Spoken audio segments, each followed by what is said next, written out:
व्हिडिओमध्ये असं बघायला भेटलं की जी लहान मुलं आहेत, 6 वर्षाची मुलं, 8 वर्षाची मुलं, 10 वर्षाची मुलं, की त्यांच्यावरती असा परिणाम झालाय की त्यांना काय सुधरत नाही. म्हणजे आई वडील काहीतरी सांगतायत किंवा शिक्षक काहीतरी सांगतायत आणि त्यांचं लक्ष नसतं. त्यांना फक्त मोबाईल मोबाईल मोबाईल, त्यांना मोबाईल दिला नाही तर म्हणजे त्यांचं लक्ष लागत नाही कशामध्ये. म्हणजे जे वेडसरपणा आपण म्हणतो, वेड लागले का काय एखाद्याला, ते वेडेपणाची लक्षणं ती मुलं दाखवायला लागतात. त्या मुलांच्या मध्ये जर त्यांना मोबाईल नाही दिला किंवा त्यांच्यापासून मोबाईल जर काही हिरावून घेतला तर 11 साहेबपणा करणार किंवा हिंसा करणार, काहीतरी घरामध्ये तोडफोड करायची किंवा आईला वडिलांना मारायचं, मारहाण करायची, हिंसा करायची. तर ही अशी लक्षणं ही मुलं आता करायला लागतात. आणि अशा मुलांना आता हॉस्पिटलमध्ये ऍडमिट करायची वेळ आलेली आहे. अशा मुलांची संख्या दिवसेंदिवस वाढायला लागलेली आहे. तर ऍक्च्युली हे सुरुवात कुठून होते किंवा कुठून झाली तर आपण थोडंसं जी समस्या आहे त्या समस्येच्या मुळापासून जाऊ. 2007 ला असं लक्षात आलं, 2007 नंतर आपला जो हॅपीनेस इंडेक्स असतो, पूर्ण जगाचा हॅपीनेस इंडेक्स काढला जातो. हॅपीनेस इंडेक्स म्हणजे काय तर आनंदाचा निर्देशांक. म्हणजे कुठला देश किती आनंद आहे, त्या देशाचे नागरिक किती आनंद आहेत, त्याचे काय पॅरामीटर्स आहेत, त्याच्या डिटेलमध्ये मी आता जाणार नाही. तर त्याच्यामध्ये आपला देश मुळापासून खूप कमी आहे. म्हणजे आपल्या देशामध्ये जे काही प्रॉब्लेम्स आहेत त्या प्रॉब्लेम्समुळे आपला जो हॅपीनेस इंडेक्स आहे तो खूप कमी आहे. आणि आता आपल्या देशाचाच नाही तर पूर्ण जगाचा हॅपीनेस इंडेक्स 2007 नंतर खूप कमी कमी होत आला. आणि जो एकटेपणा आहे म्हणजे लोनलीनेस, एकटेपणा, ह्याची संख्या आता वाढायला लागली. तर हे 2007 नंतर ह्याचं प्रमाण खूप वाढायला लागलं. असं का झालं असेल तर 2007 ला पहिला स्मार्टफोन लॉन्च झाला. जगामध्ये पहिला जो स्मार्टफोन आला तो 2007 ला लॉन्च झाला. त्याच्या अगोदर जे काही फोन असायचे ते साधे फोन असायचे, ब्लॅक अँड व्हाईट. फक्त फोन करायचा आपण, फोन येणार, फोन करणार आणि मेसेज करणार आपण. आणि त्याच्यामध्ये एखाद दुसरी गेम असणार, ब्लॅक अँड व्हाईट ची स्क्रीन असायची. तुम्हाला माहिती नसेल, तुम्ही खूप लहान होता. जे शिक्षक वर्ग आहे त्यांना माहिती आहे 2007 च्या अगोदरचे जे मोबाईल फोन असायचे ते एवढे खूप साधे फोन असायचे आणि एकच गेम असायची, स्नेक गेम. म्हणजे एक साप येणार त्या सापानं टिपका जोडत जायचंय. माहित आहे? या बाला माहिती आहे. अजून पण माहिती आहे तुम्हाला? मग ती ब्लॅक अँड व्हाईट मध्ये असायची. आणि आता जी तुम्ही स्नेक गेम बघताय ती रंगीबेरंगी दिसते, खूप ऍडव्हान्स आले. ती गेम होती, खूप साधी गेम होती ती 2007 ला. आणि 2007, 8, 9 च्या मला आठवतं की त्यावेळेस शाळेमध्ये होतो 11-12वीला.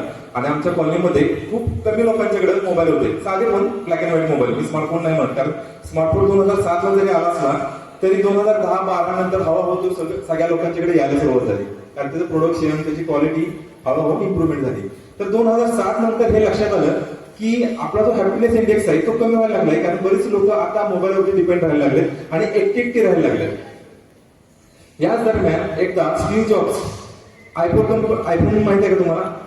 आयफोन, आयपॅड माहिती आहे? ऍपल कंपनी माहिती आहे का? कुठली? ऍपल कंपनीचे प्रोडक्ट्स आहेत सगळे.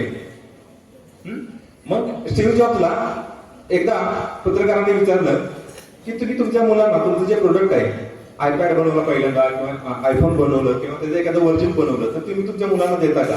तर त्याने सांगितलं की नाही, मी माझं कुठलंही प्रोडक्ट माझ्या मुलांना वापरायला देत नाही. त्याच पद्धतीनं एकदा बिल गेट्सला हा प्रश्न विचारण्यात आला की तुम्ही तुमच्या मुलांना फोन वगैरे देता का किंवा सोशल मीडियावरती तुमची मुलं आहेत का? तर बिल गेट्स सुद्धा म्हणला की 14व्या वर्षापर्यंत मी माझ्या एकाही मुलांना मी फोनच दिलेला नाही. म्हणजे काय, ही जी मोठमोठी लोक आहेत त्यांना माहित आहे की हा जो स्मार्टफोन आहे किंवा हा जो फोन आहे याची मुळात खरंच गरज नाही आपल्याला, लहान मुलांना खास करून. कारण का तर त्याच्यामध्ये असं काही नाही की त्यांना त्यातनं काहीतरी नॉलेज मिळणार आहे किंवा ज्ञान मिळणार आहे. त्यातून लागलं तर व्यसनच लागू शकतं नाही त्या गोष्टींचं. त्याच्यापेक्षा त्यांना फोनच द्यायला नको. ही जी मोठी लोक आहेत, उद्योगपती असतील किंवा नेते मंडळी असतील, ते आपल्या मुलांना कधीच फोन देत नाहीत. तिला तर साधा फोन असतो, तो पण एका वयाच्या टप्प्यानंतर, म्हणजे 15व्या वर्षानंतर, 16व्या वर्षानंतर. त्याच्या अगोदर तुमच्याकडे कसं फोन नसतो. काय गरज आहे फोनची? सकाळी उठल्यानंतर ती शाळेमध्ये जाणार, ठराविक वेळेमध्ये शाळेमध्ये असणार, शाळेतून ती घरी येणार, घरातला अभ्यास करायचा, पुस्तकं आहेत चांगली, फोनची गरजच काय? मग आता झालंय काय, प्रॉब्लेम असा झालाय की घरामध्ये प्रत्येक फॅमिलीतल्या मेंबरकडे, जे आपली मोठी आई वडील असतील, मोठा भाऊ आहे किंवा ती दिदी आहे आपली, प्रत्येकाकडे फोन आलाय. त्यामुळे लहान भावंडांना सुद्धा वाटतं की आपल्याकडे पण फोन असावा. वाटतं काय तुम्हाला? आपल्याकडे फोन असावा. किती लोकांना वाटतं?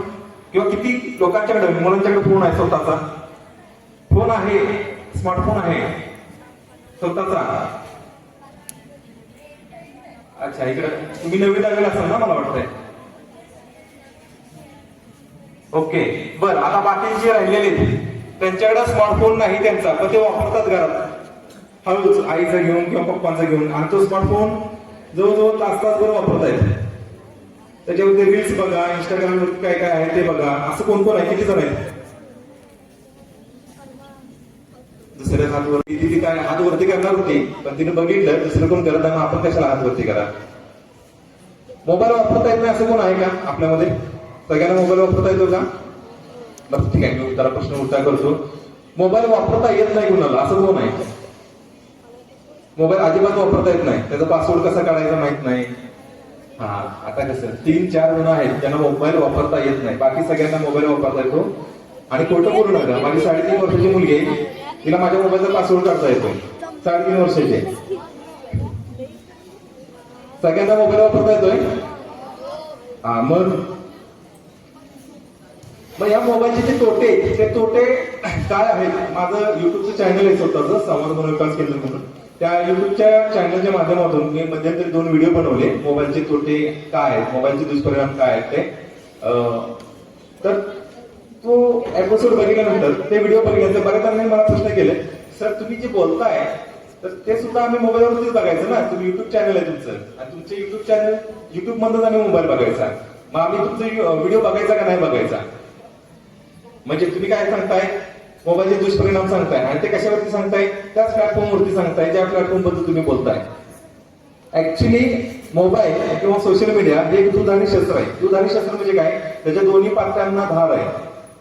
म्हणजे ते शस्त्र चालवत असताना, त्याचा उपयोग करत असताना जर का ते चुकलं आणि आपल्याला लागलं तर आपल्याला इजा होऊ शकते. तसंच सोशल मीडिया किंवा फोनचे फायदे काय आहेत माहिती आहेत का सगळ्यांना? काय काय फायदे फोनचे? हा, सांगा.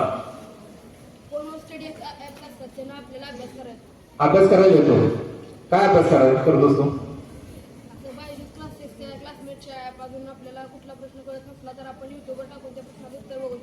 बर, अजून ठीक आहे, बस युट्यूबवरती अभ्यास करता येतो. तुम्हाला सांगतो अभ्यासाच्या बाबतीत मी तुम्हाला सांगतो, तुमचा जो पाठ्यक्रम आहे, तुमचा जो सिलेबस आहे, मी तुमचा सिलेबस 11-12वी पुस्तकं पण मी बघत असतो. मानसशास्त्राचा माझा विषय असल्यामुळे मी 11-12वी पासूनची सिलेबस बघत असतो मी. तर ऍक्च्युली तुमची जी पुस्तकं आहेत ती खूप छान बनवलेत बाळांना. तर तुम्ही म्हणता ना अभ्यास करण्यासाठी आम्ही मोबाईल वापरतो, तर हे खोटं आहे. तुम्हाला अभ्यासासाठी मोबाईल वापरायची गरज नाही. सगळ्यात मोठा सोर्स आहे तुमची पुस्तकं आहेत, आणि दुसरा सोर्स आहे तुमची शिक्षक. तुमचे शिक्षकच एवढे तज्ञ व्यक्ती असतात त्या विषयातले की तुम्हाला काही अडचण आली किंवा तुम्हाला एक समजा तुम्ही आता जी 9वी-10वीची मुलं असतील त्यांना एक्स्ट्रा काहीतरी नवीन करायचं असेल, संशोधनाच्या संदर्भात त्यांचे काही प्रकल्प वगैरे असतील ते करायचे असतील, तर त्यासाठी तुमचे शिक्षक आहेत. आणि तुम्हाला जर का खरंच अभ्यास करायचा असेल तर तुम्ही त्यांच्या परवानगीनं, म्हणजे मी कसं निवडू, काय निवडू, तर त्यांना विचारून तुम्ही मोबाईल वापरू शकता. काय होतं, तुम्ही अभ्यासासाठी मोबाईल वापरायला जाता आणि अभ्यासाचं सोडून बाकी बऱ्याच गोष्टी बघत असता. बघता का नाही? त्याचा एखादा विषय असेल तर तुम्ही बघायला जाता, ते तुम्हाला ते सापडतच नाही कधी. तुम्हाला सापडतं का लगेच ते युट्यूबवरती? कुठं बघायचं, कसं बघायचं माहितीये का तुम्हाला? सोशल मीडिया कसा वापरायचा हे माहितीये का तुम्हाला? याचं शिक्षण आपलं कुठे झालेलं प्रॉपर नाही झालेलं, बरोबर आहे ना? तुम्ही युट्यूबवरती गेला की हजारो व्हिडिओ तुम्हाला बघायला भेटतील. आणि एकदा जर का तुम्हाला आवडते हिरो किंवा आवडती हिरोईन ही जर का तुम्ही सर्च केलं, त्याचा व्हिडिओ बघितला, तर पुढच्या वेळेला तुम्ही युट्यूबवरती गेल्यानंतर तेच दिसतात तुम्हाला व्हिडिओ. कारण का तर युट्यूबचा अल्गोरिदम असतो, ते टेक्निकल आता मी त्याच्यामध्ये जाणार नाही.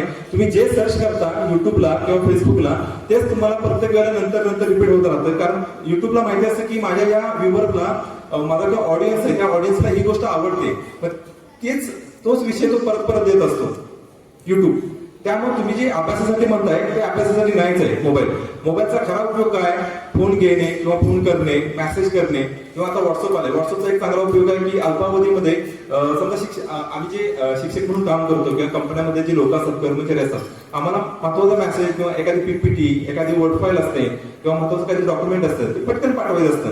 पहिल्या काळामध्ये मेल असायचे, मेलच्या माध्यमातून आम्ही ते काम करायचो. पण आता काय झालं, मेल करायला वेळ जातो जास्त, लॉग इन करा, मेलमध्ये जावा, त्याच्यापेक्षा व्हॉट्सअपच्या माध्यमातून लवकर होतं. तर हे खरं फायदे आहेत, पण हे फायदे किती आहेत? लिमिटेड फायदे, आणि त्याचे नुकसानच भरपूर आहेत.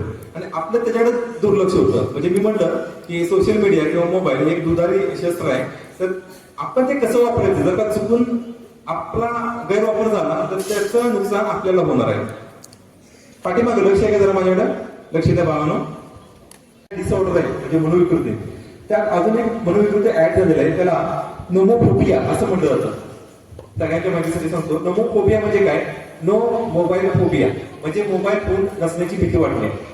म्हणजे ज्या वेळेला एखाद्याला विद्यार्थी असेल किंवा कोण मोठा व्यक्ती असेल कोणी असेल आपला फोन सतत जवळ पाहिजे असं वाटणं म्हणजे त्याला फोबिया झालाय. फोबिया म्हणजे काय? एखाद्या गोष्टीची भीती. फोबियाचे भरपूर प्रकार आहेत. तर मोबाईल माझ्या जवळ नसणं किंवा मोबाईल पासून लांब राहणं असं कल्पना सुद्धा तो करू शकत नाही. तर ज्यावेळेला अशी आपली वेळ येते त्याला तो आजार झालाय असं आपण म्हणू शकतो, नोमोफोबिया. मग ह्याची जी लक्षणं आहेत, आपल्याला हा आजार झालाय का किंवा आपल्याला हे व्यसन लागले का हे कसं ओळखायचं, तर त्याची काही 10 लक्षणं आहेत. माझा जो पहिला व्हिडिओ होता युट्यूबचा त्या व्हिडिओमध्ये मी याच्याबद्दल चर्चा केली होती. तुम्हाला हे थोडक्यात सांगतो. पहिलं लक्षण काय, तर आपल्या वयाला अनुसरून जर का आपलं वय जे आहे त्या वयाला अनुसरून जेवढं आपण मोबाईल वापरला पाहिजे त्याच्यापेक्षा जास्त आपण जर का मोबाईल वापरत असू तर समजायचं आपल्याला हे व्यसन लागण्याची शक्यता आहे. म्हणजे काय, तर आता जर का तुम्ही 7वी 8वी 9वी 10वी मध्ये तर तुम्हाला स्मार्टफोनची गरज आहे का? मग नाहीच आहे, तुम्हाला गरजच नाही. खरं म्हणजे तुम्ही म्हणताय अभ्यासासाठी, तर अभ्यासासाठी तुम्हाला कधी लागतो? कधीतरी तुम्हाला फोन लागतो, बरोबर आहे का? का रोज लागतो तुम्हाला फोन? नाही. मग तुमचं वय जर का लहान आहे 13, 14, 15, 16 तर तुमच्या वयाला अनुसरून तुम्हाला फोनची गरज नाही. स्मार्टफोनची म्हणतोय मी. आता तुम्ही फोन वापरताय तर समजायचं काहीतरी आपलं चुकतंय. लक्षात येते का तुम्हाला? पाठीमागं लक्ष आहे का? म्हणजे तुमचं जर का वय 14-15 वय असेल तर तुम्हाला खरं फोनची गरज नाही. लक्षात घ्या. तुम्ही लाग म्हणत असाल आम्हाला अभ्यासासाठी आम्ही फोन वापरतोय, तर ते अर्ध सत्य आहे किंवा खोटं आहे म्हटलं तरी चालेल. कारण अभ्यास तुम्ही काही रोज रोज अभ्यास करत नाही. मला माहिती आहे फोनवरती. कधीतरी तुम्हाला एखादा प्रकल्प करायचा असेल, एखादा प्रोजेक्ट करायचा असेल, शाळेने सांगितलं असेल, तुमच्या वर्ग शिक्षकाने सांगितलं असेल, तर त्यावेळेला तुम्हाला कधीतरी फोनची गरज लागते. आणि त्यावेळेला तुम्ही तुमच्या दादाचा किंवा ताईचा फोन वापरू शकता. तुम्हाला खरं म्हणजे मोबाईलची गरज नाही. दुसरं आहे, फोन जवळ नसेल तर अस्वस्थ वाटणे किंवा चिडचिड होणे. हे सगळ्यांसाठी, फक्त विद्यार्थ्यांसाठी नाही सांगत, आपले जे सहकारी आहेत त्यांच्या सगळ्यांसाठी. किंवा आपण बघा आपल्या आजूबाजूला जर का अशी कुणामध्ये लक्षणं आढळली तर आपण त्यांना मदत करू नंतर. दुसरं लक्षण आहे की फोन जर का जवळ नसेल तर काय होतं? अस्वस्थ वाटतं. समजा चुकून कामाला जाताना, ऑफिसला जाताना फोन चुकला आपला, म्हणजे घरी आपण विसरून गेलो तर त्याला अस्वस्थ होतं, तर त्याला लक्षच लागत नाही. समजा असं झालं, दिवसभर लक्ष लागत नाही किंवा तो त्यानं असं